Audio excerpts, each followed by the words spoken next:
전두환 씨 손자 전 우원 씨가 광주 5.18 민주묘지를 참배하고 유족과 피해자들에게 사과했습니다.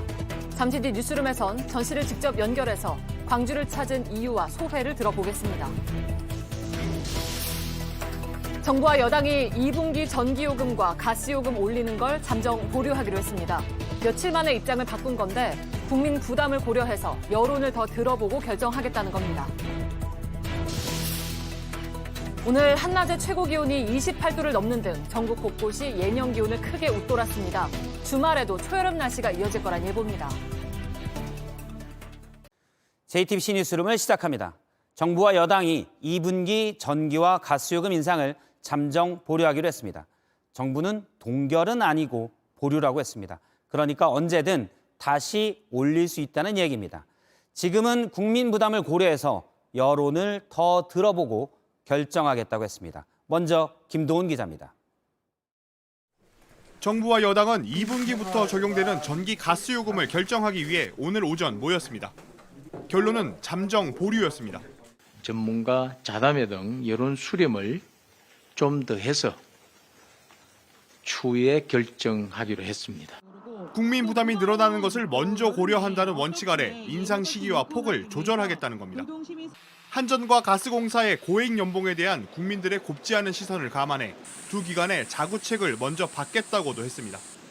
당정의 이 같은 결정엔 전기, 가스를 만드는 원재료인 액화천연가스와 유연탄 값이 올 들어 떨어진 영향도 있습니다. 올해도 미치고 팔 거란 부담은 줄어든 겁니다. 하지만 지금까지 쌓인 적자가 문제입니다. 한국전력과 가스공사의 지난해 적자는 각각 32조 6천억 원과 8조 6천억 원입니다. 하루에 내야 하는 이자만 한전은 38억 원, 가스공사는 13억 원에 달합니다. 이를 고려해 산업부는 잠정 보류가 2분기에 에너지 요금을 동결한다는 의미는 아니라고 강조했습니다. 일단 다음 달에 1분기 요금을 적용하다가 인상 결정이 되면 그때부터 오른 요금을 매기면 된다는 겁니다. 1분기에 전기요금은 4인 가구 평균 사용량을 기준으로 4,000원씩 올렸고 가스요금은 동결했습니다. 이번엔 물가 부담 우려로 전기요금 인상폭은 줄이고 가스요금도 인상폭을 최소화하거나 동결할 수 있다는 전망도 나옵니다. JTBC 김도훈입니다. 오늘 당정의 결정은 예상 바뀌었습니다. 왜냐하면 불과 사흘 전에 요금 인상을 재검토해야 한다는 야당의 주장을 포퓰리즘이라며 단칼에 거절했기 때문입니다. 그러니까 사흘 만에 여당 입장이 바뀐 건데요. 우려되는 건 눌러놨던 요금이 자칫 올 여름 냉방비 폭탄으로 돌아올 수도 있다는 겁니다. 계속해서 공다솜 기자입니다. 안 그래도 힘겨운 민생의 고통을 가중해서는 안 됩니다. 2분기 가스요금, 전기요금 인상 계획을 전면 재검토해 주시기 바랍니다. 이러자 여당은 곧바로 공세에 나섰습니다. 전기요금 인상을 하지 말라고 하니 너무 무책임한 주장일 뿐만 아니라 그런데 불과 사흘 만에 여당과 정부가 협의 끝에 인상을 보류하기로 한 겁니다. 여당 관계자는 여론의 부담이 가장 컸다며 직원들은 억대 연봉을 받는 한전과 가스공사가 요금까지 올리면 국민들이 어떻게 이해하겠냐고 말했습니다. 이 때문에 한일 정상회담 이후 떨어진 여권 지지율과 내년 총선 등을 의식한 판단이 아니냐는 지적도 나옵니다. 하지만 이번에 적게 올리거나 동결하면 하반기부턴 국민들이 더 큰 부담을 져야 할 수도 있습니다.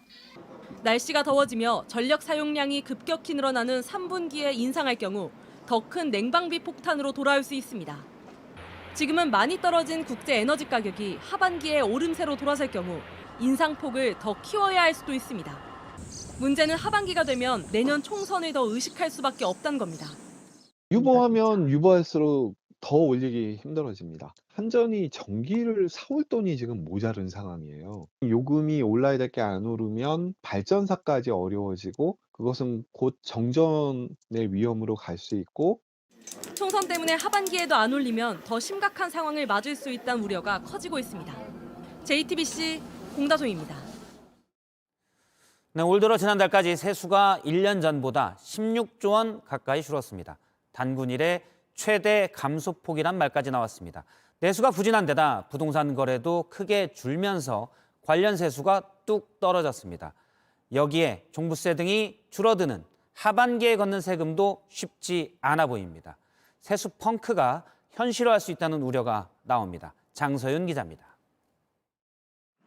세금이 잘 거치지 않은 건 고물가 고금리에 국민들이 부동산과 주식 거래를 덜하고 지갑도 잘 안 열기 때문입니다. 부동산에 주로 매기는 소득세와 물건 살 때 10% 붙이는 부가가치세가 6조 원 가량씩 줄었습니다. 요즘에 이사 시즌이어야 되는데 이사 침차도 보이지도 않고 매매 같은 경우는 저렴하게 내놔도 거래가 안 되고. 이 때문에 올 들어 2달간 거친 올해 세금은 54조 2천억 원으로 1년 전보다 15조 7천억 원 줄었습니다. 정부 관계자가 단군 이래 최대 감소폭이라 할 만큼 많이 줄었습니다. 정부는 하반기 들어 경기가 회복되면 세수도 개선될 거라고 기대하지만 수출이 계속 나쁘면 쉽지 않을 거란 전망도 나옵니다. 해외에서 벌어들인 소득, 수출 이런 것들 여건까지 다 감안을 해야 하는데 그런 면에서 법인들의 실적이 계속 안 좋으면 세수가 크게 증가하지 않을 가능성도 있어요. 게다가 하반기엔 재산세와 종합부동산세를 합친 보유세 수입도 크게 줄어들 것으로 보입니다. 정부가 다주택자의 보유세 부담을 줄여준 데다 공시가격까지 크게 하락했기 때문입니다. 서울 강북에 사는 1주택자만 해도 용산 일부를 빼면 올해 종부세를 내는 사람이 없을 정도입니다. 이 때문에 자칫 부자 감세의 역풍을 맞을 수 있다는 우려도 나옵니다. JTBC 장서윤입니다. 지난 대선에서 허위 발언을 한 혐의로 이재명 민주당 대표가 재판을 받고 있죠. 이 대표가 오늘 법원에 출석했는데 한때 측근이었다가 갈라선 유동규 전 본부장이 증인으로 나왔습니다. 대장동 의혹이 불거진 뒤 처음으로 법정에서 만난 겁니다. 또 출석 때 이 대표를 향해서 달걀을 던진 사람이 체포되는 일도 있었습니다. 박사라 기자입니다. 이재명 민주당 대표가 법원 현관으로 들어서자 지지하는 쪽과 반대하는 쪽이 뒤엉킵니다. 이때 80대 남성이 이 대표를 향해 계란을 던졌습니다. 이 대표가 맞지는 않았지만 이 남성은 현장에서 체포됐습니다.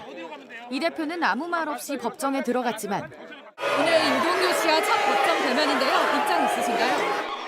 유 전 본부장은 비판을 이어갔습니다. 유동규 씨, 거짓말하지 마라.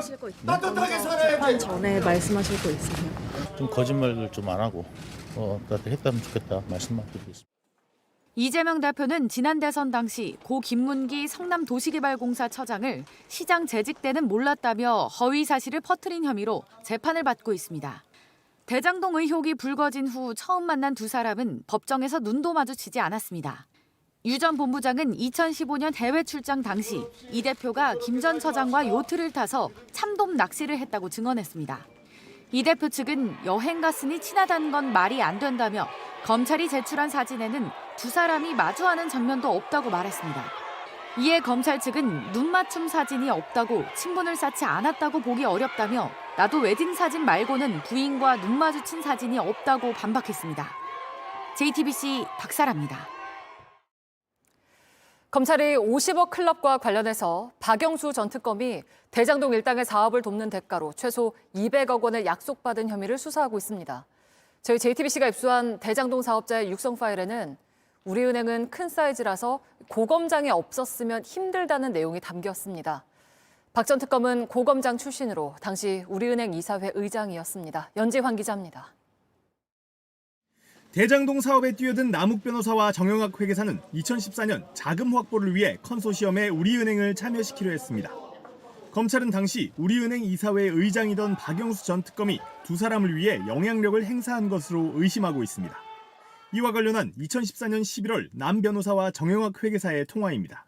은행 딱 잡고 가면 일단은 어느 정도는 우리은행이 여튼 신의 한 수라니까요. 신의 한 수. 우리은행은 정말 다행인 거가 이 담당이 우리 사이즈가 아니고 좀 큰 사이즈라서 고검장님 안 계셨으면 좀 약간 좀 그러겠더라고. 박영수 전 특검은 고검장 출신입니다. 그때 박 전 특검과 같은 법무법인에서 일했던 양재식 전 특검보도 등장합니다. 우리은행 저는 진짜 진정한 신의 한 수는 양 변호사님이에요. 양 변호사님이야 정말. 검찰은 박 전 특검과 양 전 특검보가 대장동 사업을 돕는 대가로 최소 200억 원을 약속받은 것으로 보고 있습니다. 박 전 특검이 우리은행 부행장에게 큰 사업을 하는 친구라며 남 변호사를 소개시켰다는 관련자 진술도 확보했습니다. 특히 검찰은 양 변호사가 대가로 상가 부지 400평과 건물, 각각 150평과 100평짜리 단독주택 2채, 여기에 자문료까지 받기로 대장동 사업자들과 논의한 단서를 잡았습니다.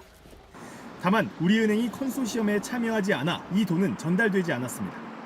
하지만 박 전 특검은 이후 사업의 주도권을 쥔 김만배 씨의 화천대유에서 고문료 2억 원을 받고 딸이 아파트를 특혜 분양받았다는 의혹을 받고 있습니다. 박 전 특검은 사업에 참여하거나 금융 알선 대가로 금품을 약속받은 사실이 없다는 입장입니다. 취재진은 양 전 특검보의 입장도 들으려 했지만 연락이 닿지 않고 있습니다. JTBC 연지환입니다. 오늘 국회에선 국가수사본부장에서 낙마한 정순신 변호사의 아들 학교폭력 사건 진상조사를 위한 청문회가 열렸습니다.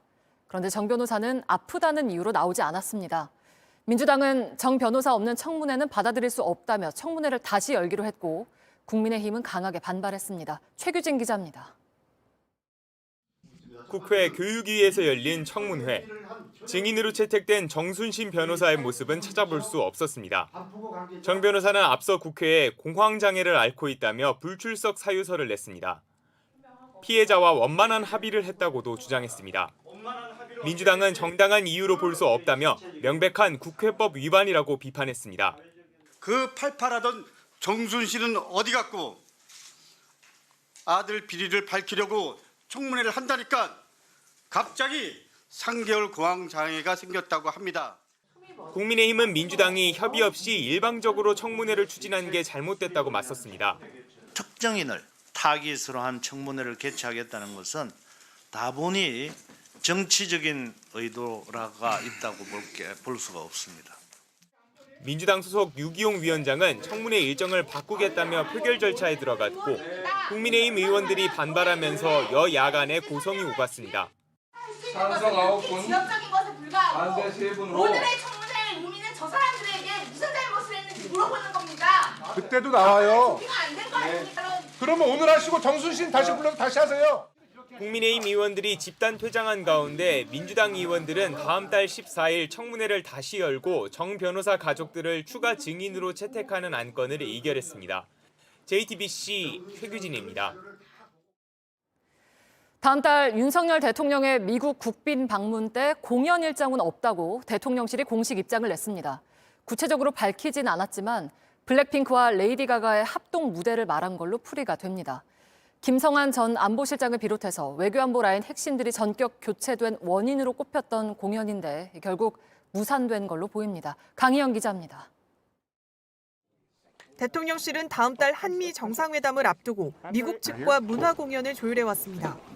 블랙핑크와 레이디 가가의 합동 공연으로 질 바이든 미국 대통령 영부인도 관심을 기울였던 무대로 알려집니다. 하지만 대통령실은 오늘 언론에 보도되고 있는 공연은 대통령의 방미 행사 일정에 없다고 밝혔습니다.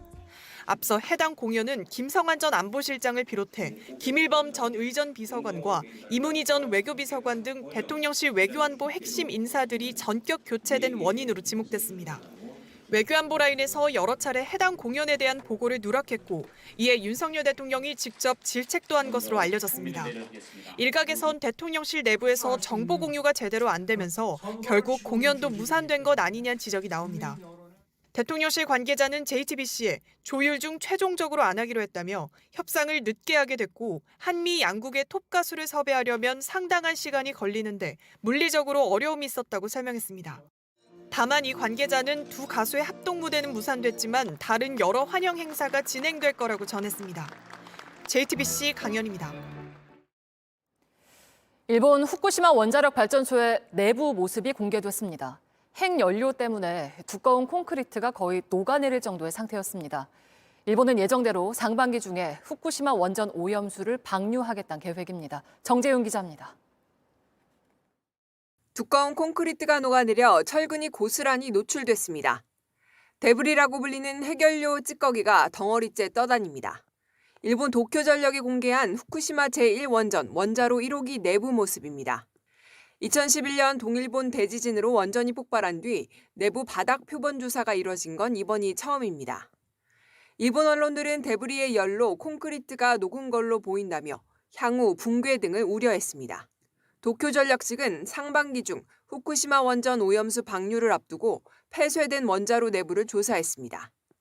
하지만 내부 손상이 예상보다 심각한 걸로 드러나 오염수 방류와 후쿠시마산 수산물에 대한 우려가 이어질 걸로 보입니다. 앞서 일본 측은 윤석열 대통령에게 후쿠시마산 수산물 수입 금지를 풀어달라고 요청했습니다. 논란이 이어지자 대통령실은 어제에 이어 오늘도 진화에 나섰습니다. 국민의 건강과 안전엔 어떠한 타협도 없다며 후쿠시마산 수산물이 들어올 일은 없다고 했습니다. 또 한일 정상회담 기간 중 후쿠시마 오염수에 대해 객관적이고 과학적인 방식, 국제 기준에 맞는 검증, 한국 전문가 참여 등 3가지 조건을 분명히 했다고 강조했습니다. JTBC 정재윤입니다. 그젯밤 서울 강남에서 납치 의심 신고를 받은 경찰이 남성 3명을 붙잡아서 조사하고 있습니다. 피해자는 목숨을 잃었고 경찰이 범행 동기를 수사하고 있는데요. 현장에 취재기자 연결하죠. 자, 윤정주 기자, 처음에는 살해 혐의는 부인을 하다가 자백을 했다면서요? 네, 오늘 낮 2시경 피의자 3명 가운데 2명이 먼저 이곳 서울 수서경찰서로 호송됐습니다. 지난 29일 밤 11시 서울 역삼동의 한 주택가에서 여성을 납치한 것으로 보인다는 신고가 경찰에 접수됐는데 다음 날 이들의 차량이 대전에서 발견됐습니다. 경찰은 피해자의 안전 때문에 계속 추적하며 동선을 쫓았는데요. 먼저 체포된 2명의 차량에서 혈흔과 둔기, 흙 묻은 삽 등이 발견됐지만 경찰 조사에서 피해자를 중간에 내려줬다며 살해 혐의를 완강히 부인한 것으로 파악됐습니다. 그런데 경찰이 오늘 오후 늦게 3번째 공범을 서울 논현동에서 붙잡으면서 피해자를 살해하고 대전 대청댐 인근에 유기했다고 자백한 것으로 확인됐습니다. 네, 혹시 그 범행 동기에 대해서도 조사가 된 게 있습니까? 현재 경찰은 납치범들로부터 시신이 묻힌 곳을 확인해 발굴 중입니다. 또 납치범들과 피해자의 주변 인물들을 계속 조사하고 있는데요. 납치범들과 피해자 등이 평소 알고 지냈을 가능성, 그리고 금전 문제 등 광범위한 조사를 이어가고 있습니다. 저희가 피해자의 지인을 여러 취재해보니 피해자의 가족들은 최근 가상화폐 투자 손실로 인해 사이가 안 좋아진 사람으로부터 살해 협박을 당하기도 했다고 말했습니다. 경찰은 조사를 마무리한 대로 구속영장을 신청할 계획입니다. 지금까지 서울 수서경찰서에서 JTBC 윤정주입니다. 가족 비자금 등을 폭로했던 전두환 씨 손자 전우원 씨가 오늘 광주를 찾았습니다. 5.18 민주화운동 희생자 유가족과 피해자들에게 사과했습니다. 전 씨는 그동안 소셜미디어를 통해 할아버지인 전두환 씨의 과거 잘못 그리고 가족들의 행태를 비판해왔죠. 오늘 전 씨는 광주에서 할아버지 전두환 씨에 대해 너무 큰 죄를 지은 죄인이고 학살자라고 했습니다. 먼저 정진명 기자의 리포트를 보고 전우원 씨를 직접 연결하겠습니다. 무릎을 꿇고 사죄의 큰절을 하는 젊은이. 전두환 씨 손자 전우원 씨입니다. 5.18 민주화운동 희생자 유가족 앞입니다. 전두환 씨 일가 가운데는 처음 하는 사과입니다. 유가족들은 이런 전 씨 손을 잡고 안아줬습니다. 진심으로 사죄드립니다. 축하합니다. 더 용기를 내. 전 씨는 할아버지가 5.18 학살의 주범이라고 말했습니다. 다신 있어서는 안 될 대학살의 현장이라고 생각을 하고 비극이라고 생각을 합니다. 그리고 그 주범은 그 누구도 아닌 저의 할아버지 전두환 씨라고 생각합니다. 전 씨는 국립 5.18 민주묘지로도 발길을 옮겼습니다. 5.18 최초 사망자 고 김경철 열사 묘를 시작으로 초등학교 4학년 희생자인 고 전재수군 묘까지 차례로 참배했습니다. 행방불명자와 이름 없는 무명 열사 묘역 앞에서도 일일이 머리를 숙였습니다. 겉옷을 벗어 묘비를 닦기도 했습니다. 5.18 당시 고등학생 아들을 잃은 어머니는 이 모습을 보고 울었습니다. 재하나, 전두환 손자가 와서 사과 안 난다. 5월 단체는 용기 있는 행동이라고 평가하며 오히려 위로했습니다. 할아버지의 잘못을 사죄하고 사과하기 위해서 먼 길을 마다하지 않고 우리 전우원 씨의 광주 방문 용기에 박수를 보냅니다. 시민들은 사죄의 진정성을 계속 보여주기를 바랐습니다. 개인적으로는 이 마음이 좀 변치 않고 좀 굳건하게 잘 갔으면 좋겠다는 생각도 듭니다. 정작 사죄해야 할 가해자들은 아직 침묵하는 현실. 피해자들은 전 씨의 행보가 더 많은 양심 고백과 사죄로 이어지기를 바랐습니다. JTBC 정진명입니다. 예, 그러면 지금 광주에 머물고 있는 전우원 씨를 연결해서 직접 이야기를 들어보겠습니다. 전우원 씨 나와 계시죠? 네, 안녕하세요. 예, 오늘 힘든 하루였을 텐데 이렇게 뉴스룸 시청자들을 위해서 인터뷰에 응해주셔서 감사합니다. 먼저 오늘 5.18 민주묘지 참배의 모습을 제가 봤는데 코트를 벗어서 묘비를 닦던 모습이 좀 인상적이었습니다. 그렇게 하신 특별한 이유가 있었습니까? 예, 참배할 때 예법에 맞게 행동을 하고 싶었고요. 예. 제가 그때 입고 있던 제일 좋은 게 코트여서 코트를 사용했습니다. 예. 그게 최소한의 예의라고 생각을 했어요. 가지고 있던 제일 좋은 것으로 묘비를 닦았다는 말씀이시군요. 예, 맞습니다. 예, 오늘 가시는 곳마다 한 얘기가 죄송합니다. 그리고 감사합니다였습니다. 먼저 감사하는 것에 대한 것부터 좀 물어보겠습니다. 광주 시민들, 그러니까 광주 민주화운동 유족들이 전우원 씨에게 계속 힘내라, 용기 내라 이렇게 격려하는 모습을 저도 봤는데 이런 반응을 예상하셨습니까? 전혀 예상 못했습니다. 예. 저희 할아버지가 여기 계신 분들의 가족분들 무차별하게 학살을 하셨는데 그 가족의 일원이 와서 아무리 사죄 말씀하신다고 해도 그 가족의 일원이 오는데 예. 저는 이렇게까지 따뜻하게 대해주실 줄 몰랐어요. 근데 여기 계신 분들은 정말 천사같이 저를 안아주시고 그렇게 대해주셨습니다. 예. 정말 너무 감사했어요. 예, 다시 한번 감사하다고 하셨는데 그러면 원래는 어떤 반응을 예상하셨습니까? 저는 정말로 저의 가족이 돌에 맞아도 할 말이 없다고 생각을 해요. 예. 그렇기 때문에 이렇게 따뜻하게 대해주신 거 그리고 그냥 제가 이 자리에 있을 수 있다는 것만으로도 정말 너무나 감사했습니다. 아마 이런 것 같습니다. 지금까지 전두환 씨는 물론이고 그 가족들도 80년 5월 광주에 대한 진정한 사과는 없었지요. 이 때문에 손자인 전우원 씨의 사과에 시민들 마음이 조금은 풀린 것, 실제 그렇게 전우원 씨에게 얘기한 것도 제가 들었고요. 그 얘기를 듣고 어떤 마음이 드셨습니까? 조금이라도 마음이 풀리셨으면 정말 다행이고 예. 저는 정말 핵심은 이 사태의 심각성을 더 많은 사람들이 알고 그리고 여기 광주 시민분들의 한을 조금이라도 더 풀어드리는 게 저의 목표입니다. 그래서 여기에서 그치지 않고 계속해서 이 사태의 진실을 밝혀가는데 최선을 다할 계획입니다. 예. 계속해서 진실을 밝히는데 최선을 다하겠다. 구체적으로는 어떻게 말씀이시죠? 제가 아직은 굉장히 부족한 사람이지만 앞으로 제가 영향력이 좀 더 생겨서 예. 제가 영어도 할 줄 알고 외국 생활도 했기 때문에 조금 더 세계적으로 사람들이 관심을 가져줬으면 합니다. 알겠습니다. 그러면 오늘 여러 번 또 말씀하신 죄송합니다에 대해서 물어보겠습니다. 방명록에 저라는 어둠을 빛으로 밝혀주셔서 진심으로 감사드립니다라고 쓴 걸 봤습니다. 왜 본인을 어둠이라고 생각하셨습니까? 저 또한 이기적인 마음에 저의 가족들이 죄를 짓는다는 걸 알면서도 항상 숨어서 죄를 피하면서 살아왔습니다. 그래서 어둠이라고 생각을 했습니다. 예. 1980년 광주고요. 전우원 씨가 태어난 게 96년이니까 16년 전 얘기입니다. 뉴스에서 그 뒤에도 물론 많이 나왔었죠. 가족들로부터 혹시 80년 광주에 대해서 얘기를 들으신 적이 있습니까? 예, 항상 궁금한 마음에 물어보면 민주화 운동이 아니라 광주는 폭동이고 북한군 개입으로 일어난 일이고 가족들은 피해자이다. 이런 식으로 항상 저를 세뇌시키시던 것이 기억이 납니다. 근데 여기 오고 딱 깨달았어요. 어떻게 이런 새빨간 거짓말을 믿었을까. 저 자신한테 정말 많이 실망했습니다. 예, 조금 더 구체적으로 여쭤볼까요? 가족 중에 누가 그런 얘기를 했습니까?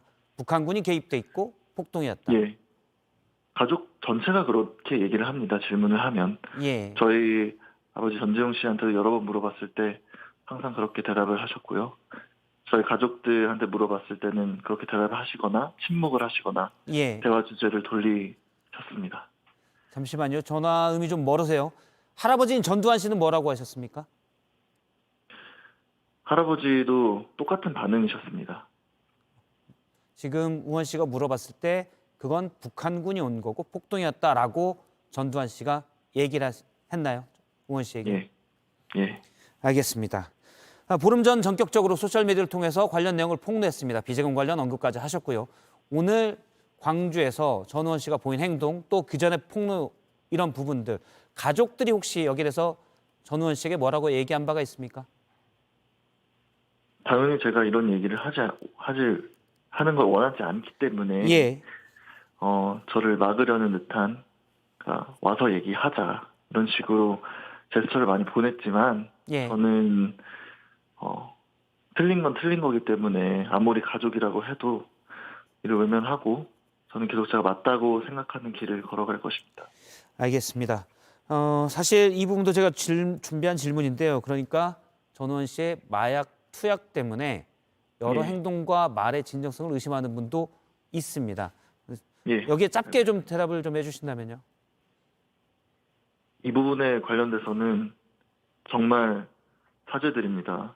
많은 분들이 저를 믿어주시고 되게 의미 있는 일을 한다고 생각을 하는데 제가 정말 어린 마음에 실수했던 것 때문에 이렇게 소중한 기회가 혹시라도 날아갈까 봐 너무 조마조마하고 다시는 이런 실수 안 하도록 하겠습니다. 알겠습니다. 정말 죄송합니다. 알겠습니다. 오늘 광주에서 사죄를 한 전우원 씨의 얘기를 직접 들었습니다. 오늘 말씀 고맙습니다. 예, 감사합니다. 다음 소식입니다. 중대재해처벌법이 시행된 지 1년 2개월 만에 그룹 총수가 재판에 넘겨진 첫 사례가 나왔습니다. 정도원 3표 회장인데 계열사 대표도 있었고 안전 담당 임원도 있었지만 실질적 책임이 회장님에게 있다고 봤습니다. 박민규 기자입니다. 지난해 1월 경기 양주 채석장에서 노동자 3명이 숨졌습니다. 약해진 집안을 뚫다가 흙더미가 무너져 내렸습니다. 중대재해처벌법 1호 수사로 3표 산업 이종신 대표와 현장 소장 등이 검찰에 넘겨졌습니다. 붕괴 위험 인지하고 계셨나요?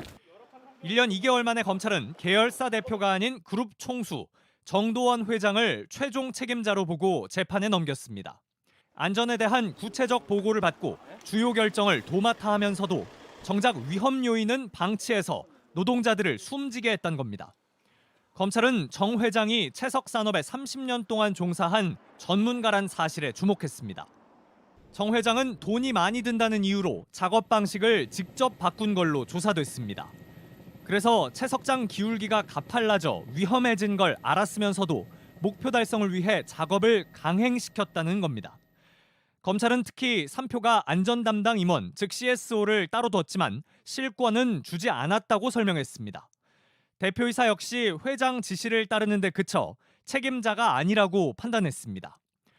고용부는 검찰과 함께 정 회장 혐의를 구체화해 왔다며 안전 책임자나 CEO, 회장 등 직함에 관계없이 실제 결정권자를 책임자로 본 거라고 설명했습니다. JTBC 박민규입니다. 2017년 탄핵 심판 당시 계엄문건 작성을 지시한 의혹을 받는 조현천 전 기무사령관이 구속됐습니다. 법원은 증거인멸과 도망에 염려가 있다며 구속영장을 발부했습니다. 트럼프 전 대통령이 역대 미국 대통령으로는 처음으로 기소됐습니다. 과거 대선 전에 한 배우가 트럼프와의 성관계를 폭로하려 하자 입막음용으로 돈을 건넸는데 그 돈이 회사 돈이라는 혐의입니다. 김지아 기자입니다. 2016년 대선을 앞두고 트럼프 전 대통령이 성관계 폭로를 막기 위해 성인 영화 배우에게 돈을 줬다는 의혹이 제기됐습니다. 금액은 13만 달러, 우리 돈 1억 7천만 원에 이르는데 트럼프의 개인 변호사가 건네준 걸로 확인됐습니다. 트럼프는 부인했지만 Did you know about the $130,000 payment to Stormy Daniels? 미국 맨해튼 지방검찰은 돈의 출처 등을 수사했고 뉴욕 맨해튼 대배심은 현지 시간 30일 트럼프 전 대통령의 기소를 결정했습니다. 미국 전현직 대통령이 형사 기소된 건 사상 초유의 일입니다. 트럼프 전 대통령이 이 돈을 가족 기업인 트럼프 그룹에서 끌어다 쓴 뒤 법률 자문 비용이라고 기재했는데 기업 문서를 조작했다고 본 겁니다. 만일 이 일이 당시 대선 결과에 영향을 미쳤다고 검찰이 판단할 경우 선거법 위반 혐의까지 더해져 중범죄로 커질 전망입니다. 트럼프 전 대통령은 성명을 내고 역사상 가장 높은 수준의 정치적 박해와 선거 개입이라고 주장했습니다. 정면 돌파로 지지층을 결집하겠다는 계산이 깔린 걸로 보이는데 이번 기소가 내년 미국 대선에 적잖은 영향을 끼칠 걸로 보입니다. JTBC 김지아입니다. 대만의 차잉원 총통은 미국을 방문했고 같은 시각 전직 대만 총통은 중국에 갔습니다. 전직 그리고 현직 총통이 내년 대만 총통 선거를 앞두고 친중이냐 반중이냐로 표결집에 나선 건데 가뜩이나 첨예한 미중 갈등에 기름을 붓고 있다는 지적입니다. 베이징에서 박성훈 특파원입니다. 미국 뉴욕에 도착한 차잉잉원 총통이 환영을 받습니다. 대만 깃발을 흔드는 시민들의 손을 하나하나 잡아주기도 합니다. 미국 등 3개국 방문길에 나선 차이 총통은 중국을 겨냥해 대만은 굴복하지 않을 것이라고 말했습니다. 台湾会坚定地走在自由民主的道路上，走向世界。这条路虽然崎岖，但台湾并不 반중 행보를 보이는 차잉잉원 총통이 미국을 방문하자 중국은 민감하게 반응했습니다. 반면 같은 시각 마잉주 전 대만 총통은 중국에서 대만 정책을 총괄하는 고위 관리를 만났습니다. 전직 총통이 중국을 방문한 건 처음입니다. 재임 시절 친중 정책을 펴온 마 전 총통은 양안의 평화를 강조했습니다. 避免战争的发生，并且去研商如何来避免这个战争，因为一旦战争发生，没有其他。 중국 측은 미국의 개입이 전쟁 가능성을 높인다며 책임을 돌렸습니다. 전현직 총통의 상반된 행보에 대만을 둘러싼 긴장감이 또다시 고조되고 있습니다. 베이징에서 JTBC 박성훈입니다. 오늘 한낮에는 전국 최고 기온이 26도를 넘는 초여름 날씨를 보였습니다. 내일도 오늘만큼 덥겠고 또 미세먼지도 여전히 나쁠 거란 예보입니다. 박상욱 기자입니다. 반팔은 기본입니다. 민소매에 반바지를 입기도 했습니다. 거리엔 아지랑이가 피어오를 정도입니다. 오늘 광주는 25.2도까지 기온이 올라갔습니다. 훨씬 더 햇빛이 뜨거워져가지고 더 더워진 것 같아요. 전국에서 제일 더웠던 곳은 경남 산청입니다. 28.5도를 기록했습니다. 전남 화순과 경기 여주, 경남 밀양도 27도를 넘었습니다. 전국의 주요 기상관측 지점 97곳 중 21곳에서 역대 3월 최고 기온 기록이 깨졌습니다. 서울과 대전, 춘천 등 중부지방도 한낮 기온은 24도 안팎을 오갔습니다. 초여름 더위는 주말에도 계속됩니다. 전국적으론 최고 27도가 예상됩니다. 미세먼지는 여전히 문제입니다. 대기 정체로 먼지가 흩어지지 못하기 때문입니다. 수도권과 충남, 전북 등 서쪽 지역을 중심으로 온 초미세먼지 농도는 주말 내내 기준치를 넘겠습니다. 또 강원 영동과 대구, 충북 내륙엔 건조경보가 내려졌습니다. 전국에 건조특보가 확대되면서 전국 대부분 지역의 산불 위험 지수가 높음에서 매우 높음 수준일 걸로 예상됩니다. JTBC 박상구입니다. 오늘 일부 학교에서는 점심 급식 시간에 밥 대신 빵이 나왔습니다. 급식실이나 돌봄 교실에서 일하는 비정규직 노동자들이 파업을 했기 때문입니다. 이들은 열악한 처우를 개선해달라고 호소했습니다. 성화성 기자입니다. 자리마다 빵과 떡, 음료가 놓여 있습니다. 도시락을 싸온 학생도 있습니다. 식단이 맞지 않는 경우에는 부모님이 또 아이에게 평소에 좋아했던 음식을 준비해서 도시락으로 준비한 것. 전국에서 있었던 파업 때문입니다. 학교 4곳 중 1곳꼴로 약 3,200개 학교가 급식의 차질을 빚었습니다. 급식뿐 아니라 돌봄 등 학교 비정규직 노동자 2만 3천여 명이 파업에 동참했습니다. 새 학기에 파업이 진행된 것은 이번이 처음입니다. 지난해 9월부터 6개월 넘게 교섭을 진행 중인데 합의점을 찾지 못하고 있습니다. 이들은 정규직과의 격차를 줄이고 열악한 처우를 개선해달라며 목소리를 높였습니다. 기본급만 따지면 최저임금보다 낮고 명절 휴가비 등에서 차이가 크다고 호소합니다. 오래 일할수록 정규직과 비정규직의 임금 격차는 점점 더 벌어지는데 우리를 더 이상 헐값에 부리지 마십시오. 특히 급식실 노동자들은 폐암 위험에도 노출돼 있는 만큼 대책 마련을 요구했습니다. JTBC 송화선입니다. 하루 평균 40건 넘는 범죄가 벌어지는 곳, 바로 편의점입니다. 특히 밤 시간대에 혼자 일하는 직원들이 불안해하곤 하는데 다시는 편의점에서 일 못하겠다고 말하는 한 직원의 이야기를 김지윤 기자가 취재했습니다. 헬멧과 마스크로 얼굴을 가린 한 남성. 편의점으로 들어가더니 직원에게 휴대폰을 보여줍니다. 자신의 신체 부위를 찍은 영상입니다. 담배를 계산하더니 음란 행위를 시작합니다. 애써 침착한 척 응대한 직원은 남성이 나가자 충격을 받은 듯 머리를 짚습니다.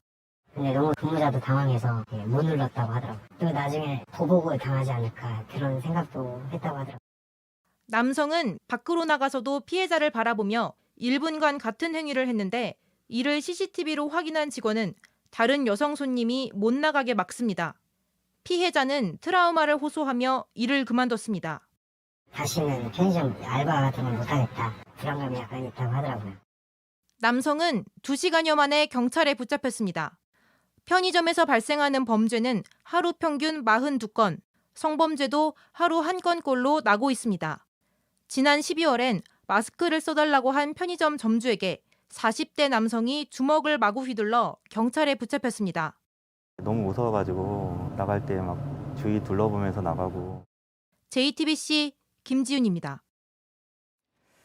최근 미국에서는 청소년들의 SNS 이용을 제한하는 움직임이 일고 있습니다.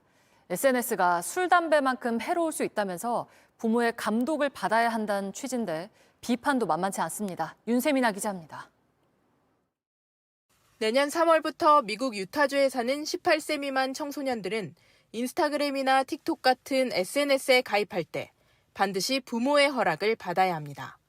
부모가 자녀의 계정에 접속해 게시글을 지우거나 고칠 수도 있습니다. 미국에서 처음으로 도입된 청소년 SNS 규제입니다. And social media companies know their products are toxic. They designed their apps to be addictive. As leaders and as parents, we have a responsibility to protect our young people. 이용 통금 시간도 정했습니다. 밤 10시 반부터 다음 날 새벽 6시 30분까지 부모의 동의 없이는 SNS에 접속할 수 없습니다.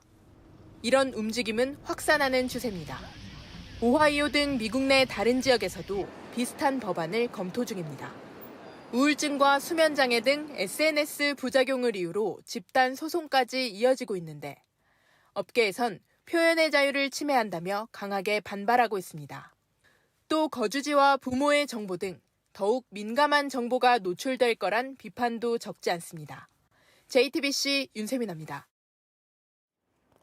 필로폰을 투약한 혐의로 체포됐다가 구속영장이 기각돼 풀려난 남경필 전 경기도지사 아들이 닷새 만에 다시 붙잡혔습니다. 또 마약을 투약했다면서 이번에도 가족이 직접 신고했습니다. 조소희 기자입니다. 지난 25일 경찰서에서 풀려나는 남 씨 모습입니다. 아버지 포함한 가족들께 하실 말씀 없으세요? 말없이 돌아간 남 씨, 닷새 만에 또 마약을 하다 경찰에 붙잡혔습니다. 이번에도 가족이 직접 신고했고 어제 오후 6시 긴급 체포됐습니다. 소변으로 마약 간이 검사를 했더니 필로폰 양성 반응이 나왔습니다. 현장에서 주사기 여러 개도 발견됐습니다. 남 씨가 마약 투약 혐의로 체포된 건 3번째입니다. 지난 2017년에도 붙잡혔고 아버지는 고개를 숙였습니다. 아버지로서 아들을 제대로 가르치지 못한 저의 불찰입니다. 당시 남 씨는 징역 3년에 집행유예 4년을 선고받았습니다. 법원은 초범도 아닌 남 씨를 구속 필요성을 인정하기 어렵다고 풀어줬는데 닷새 만에 결정 이유가 무색해졌습니다. 경찰은 구속영장을 다시 신청할 예정입니다. JTBC 조소입니다. 화재로 숨진 나이지리아 4남매의 발인식이 열렸습니다. 어린 자녀들을 앞세운 어머니는 오열했고 이웃들은 이런 일이 반복되지 않게 하겠다고 다짐했습니다. 강버들 기자입니다.